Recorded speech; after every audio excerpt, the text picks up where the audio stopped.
اعوذ باللہ من الشیطان الرجیم بسم اللہ الرحمن الرحیم صلی اللہ علی حبیبہ محمد وآلہ وسلم۔ السلام علیکم ورحمۃ اللہ وبرکاتہ۔ اللہ تعالیٰ سے دعا ہے کہ آپ حضرات خیریت سے ہوں۔ آج جس موضوع پر بات کر رہا ہوں وہ ہے سفیدہ درخت کے بارے میں مفید معلومات اور اس کے طبی فوائد۔ اس سے پہلے گزارش ہے کہ چینل کو سبسکرائب کریں، لائک کریں تاکہ ہماری ہر آنے والی ویڈیو آپ کو آسانی سے دستیاب ہو سکے۔ شیئر کریں تاکہ دوسرے لوگ بھی فائدہ اٹھائیں، اور شیئر کرنے میں بخل نہ کیا کریں کیونکہ شیئر کرنے سے دوسرے لوگ فائدہ اٹھائیں گے۔ اس طرح آپ کے لیے صدقہ جاریہ بنے گا۔ اور کمنٹس بھی دیا کریں تاکہ حوصلہ افزائی ہو اور زیادہ سے زیادہ آپ کی خدمت کی جا سکے۔ اس کے بعد یہ ضروری ہے اور میرا فرض ہے کہ میں آپ کو بتاؤں کہ پیارے دوستو، حضور نبی کریم خاتم النبیین حضرت محمد مصطفیٰ صلی اللہ علیہ وآلہ وسلم پر روزانہ کی بنیاد پر صبح شام 100 مرتبہ درود شریف پڑھا کریں۔ اس کو اپنا معمول بنائیں۔ اس سے آپ کی ساری پریشانیاں اور غم دور ہو جائیں گے، بلکہ آپ بیماریوں سے بھی بچ جائیں گے۔ اب موضوع کی طرف آتے ہیں۔ آج صبح جب مارننگ واک پر جانا ہوا، جو کہ معمول ہے، تو سفیدے کے درختوں پر نظر پڑی تو خیال آیا کہ اپنے سننے والوں کو سفیدہ درخت کے فوائد کے بارے میں بتایا جائے۔ اس سے پہلے ایک گزارش ہے کہ میرے خیال کے مطابق ہر باشعور اور سمجھدار آدمی کا یہ فرض ہے کہ وہ اپنی زندگی میں کم از کم ایک درخت ضرور لگائے، اور لگانے کے بعد اسے بے سہارا نہ چھوڑے بلکہ اس کے بڑا ہونے تک اس کی حفاظت بھی کرے۔ اپنی سائیکل، موٹر سائیکل یا گاڑی کھڑی کرنے سے پہلے ہر بندہ سایہ تلاش کرتا ہے، لیکن درخت لگانے کے لیے کوئی بھی تیار نہیں۔ بہرحال سفیدہ ایک انتہائی مفید درخت ہے۔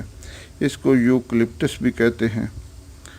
آج سے 27-28 سال پہلے یہ درخت آسٹریلیا سے درآمد کیا گیا تھا۔ اس کا مقصد زمین کو کٹاؤ سے بچانا تھا، اور یہ بنجر زمینوں پر بھی آسانی سے کاشت کیا جا سکتا ہے۔ اس کے پتے کافی موٹے ہوتے ہیں، جس سے ان کی دھوپ کے خلاف مدافعت زیادہ ہوتی ہے۔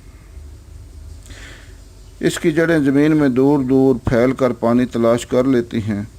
اس سے جلانے کی لکڑی تو حاصل ہوتی ہی ہے، اور اس سے ٹوتھ پکس یعنی دانتوں میں خلال کرنے والی تیلیاں بھی بنتی ہیں۔ اس کی چھاؤں گھنی ہوتی ہے اور یہ بہت بڑا درخت بن جاتا ہے۔ اس کے کچھ نقصانات بھی ہیں۔ یہ درخت زمین سے پانی بہت زیادہ لیتا ہے، اور اس کی جڑیں کافی دور دور تک پھیل جاتی ہیں۔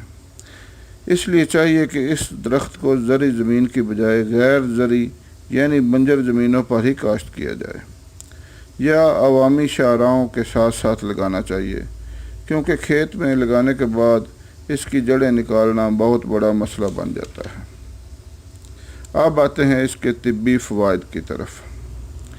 اس کے نرم پتوں کو ہاتھ سے رگڑ کر سونگھنے سے نزلہ زکام اور بند ناک میں بہت فائدہ ہوتا ہے، اور زیادہ نزلہ زکام کی صورت میں اس کے نرم پتوں کا کعبہ بھی بہت مفید ہے۔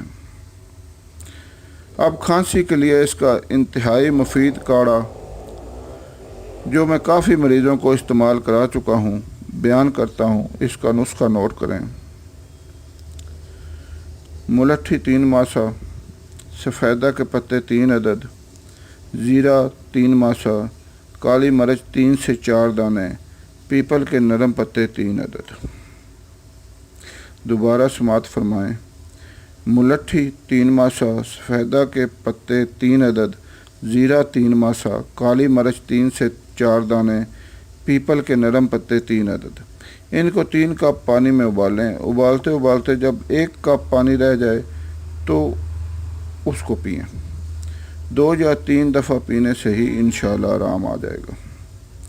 اس کا تیل بھی نکالا جاتا ہے، جو کہ کئی امراض میں استعمال کیا جاتا ہے، مثلا دمہ یا گنج پان وغیرہ میں۔